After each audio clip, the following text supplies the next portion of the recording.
Coucou tout le monde, c'est MemGeek, bienvenue sur ma vidéo. Alors aujourd'hui nous allons faire un petit tuto sur une rose. Une rose, en fait c'est des pétales de rose vus par-dessus. Comme je l'ai précisé, je ne suis pas une professionnelle, j'ai appris toute seule. Donc j'arrivais pas à faire les fleurs et j'ai trouvé un système pour faire des fleurs assez simples et pas trop moches. Donc je vais vous montrer un petit peu ma solution. Je vais vous montrer ça, ça sera vraiment une toute petite vidéo, j'espère qu'elle vous plaira. Et puis on va commencer là de suite. Alors, excusez-moi du plan, hein, parce que je filme avec mon téléphone, hein, avec les moyens du bord, installés sur des petits perroirs en plastique.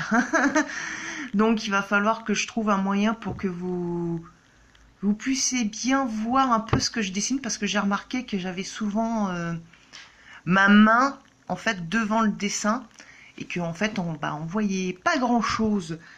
Donc il va falloir que je trouve un système. Pour l'instant on se débrouille avec les moyens du bord, hein, à la façon pauvre. Donc on commence ce petit tuto. Donc on va faire une fleur, une rose vue par dessus. Alors en fait c'est simple, vous faites que des demi-lunes. Alors les demi-lunes, vous faites que des trucs comme ça, d'accord? Alors il en faudra des grosses, il en faudra des plus petites, des plus fines. On va voir ça de suite. Hop. Alors on commence par les plus petites, donc le centre de la rose. Donc on fait une toute petite demi-lune. Juste à côté, on refait une petite demi-lune. Il ne faut pas que ça soit parallèle, il faut que ce soit décalé. Hein, les roses, les pétales, même toutes les fleurs, ils n'ont pas les pétales de même taille en parallèle ou quoi, donc faut les décaler le plus qu'on peut pour pas que ça donne trop moche. Donc là, on fait une demi-lune. Alors là, on va faire une demi-lune un peu plus grosse, de plus en plus grosse. Plus on s'écarte, plus elles sont dilatées, plus grosses, les demi-lunes.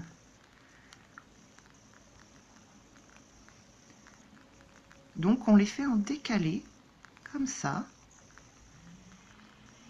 et en rond, d'accord? Ça, c'est le système que j'ai trouvé pour faire des fleurs, parce que, en fait, j'y arrivais pas. Voilà. Vous voyez? Là, on a notre fleur. Après, moi, j'aime bien tout ce qui est noir et blanc. Les couleurs, pour moi, j'ai jamais su colorier. Donc, ça me gâchait le dessin. Donc, j'ai toujours fait en noir et blanc. Alors, moi, ce que je faisais, je laissais pas ma rose comme ça, toute nue, sans couleur. Donc, en fait, avec mon crayon, je remplissais les demi-lunes en foncé. Donc, pas appuyer sur le crayon comme un barbare, mais bon, bien remplir les demi-lunes, comme ça. On essaye de pas trop dépasser. J'ai bien dit on essaye. Alors j'espère que vous allez comprendre un peu mes explications à deux balles. Parce que je suis pas très forte en explication. Heureusement qu'il y a le dessin. Donc voilà, là j'ai rempli mes pétales. Ce qu'on peut faire après, c'est un petit dégradé pour dire que la fleur en fait elle est ouverte et non fermée. Donc quand elle est ouverte, je fais mes pétales en foncé et en plus clair, je remplis l'intérieur. Après vous pouvez mettre des couleurs, par exemple si vous faites une rose rouge, vous faites un dégradé de la couleur de la rose, hein. Vous faites ce que vous voulez, vous trouverez peut-être une superbe couleur, un super dégradé de ouf. Voilà. Après, moi, j'aime bien, c'est étaler avec mon petit doigt pour pas qu'on voit trop le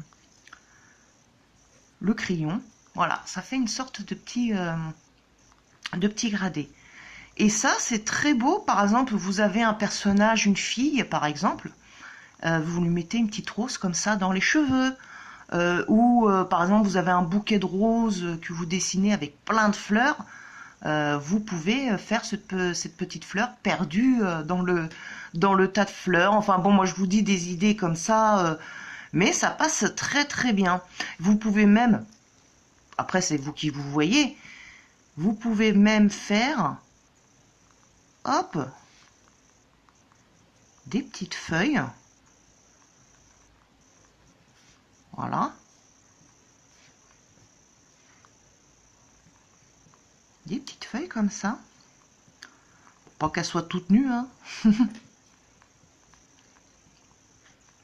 Voilà, vous mettez ça en vert, vous faites un dégradé, pareil.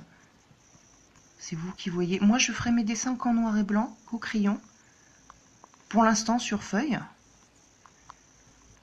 Et on verra si plus tard, je mettrai de la couleur, je sais pas. Pour l'instant, je suis comme vous, j'apprends.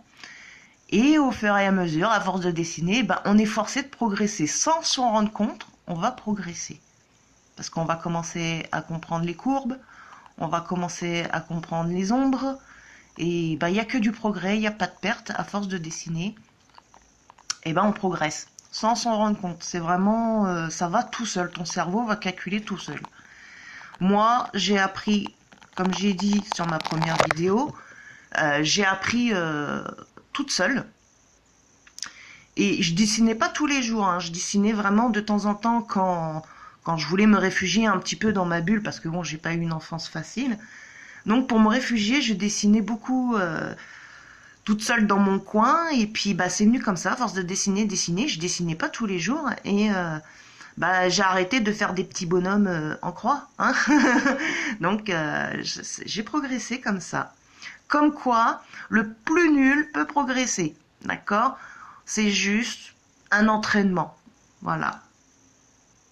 Donc voilà, j'espère que ce petit tuto vous a plu. Donc, il était vraiment court. J'espère que cette petite rose vous plaira, que vous trouverez des idées, comme j'ai dit, peut-être à mettre dans les cheveux de votre personnage ou autre chose. Moi, j'ai trouvé que ce système, quand on n'arrive pas à faire un truc, bah, c'est un bon compromis. Voilà. Donc, sur ce, je vous laisse. N'oubliez pas de vous abonner, ça me ferait énormément plaisir. Là, c'est même des petits pouces bleus, hein, on sait jamais. Et puis, bah, je vous dis à plus tard, à une prochaine vidéo. Bye!